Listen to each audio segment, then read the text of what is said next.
కొబ్బరికాయ సాక్షాత్తు శివుడి తల అని మీకు తెలుసా?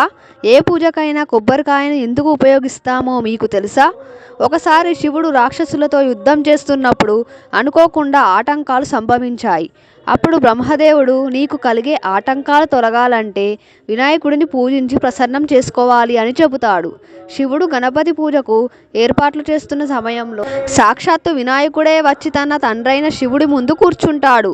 పూజ పూర్తయినాక నైవేద్యాన్ని సమర్పిస్తే వినాయకుడు దాన్ని స్వీకరించడం లేదు. ఏ తీపి పదార్థాన్ని ఇచ్చినా కూడా వినాయకుడు తీసుకోవటం లేదు. చివరికి పార్వతీదేవి వచ్చి తనకిష్టమైన పదార్థాలన్నీ ఇచ్చినా కూడా తిరస్కరిస్తున్నాడు. అప్పుడు శివుడు ఏమీ తోచక నీకు ఏం కావాలో చెప్పు నాయనా అని అడిగితే గణపతిని తలపండు సమర్పించు అని శివుణ్ణి అడుగుతాడు. అప్పుడు నా శిరస్సును అడుగుతున్నాడంటే ఇందులో ఏదో మర్మం దాగుంది అని శివుడు గ్రహించాడు.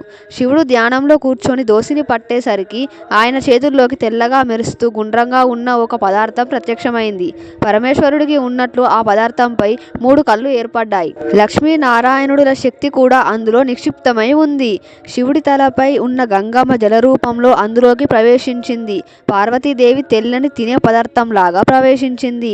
అప్పుడు ఆ పవిత్రమైన పదార్థాన్ని గణపతి స్వీకరించాడు. అలా అప్పటి నుండి ఇప్పటి వరకు కొబ్బరికాయ లేకుండా ఏ పూజ చేయరు.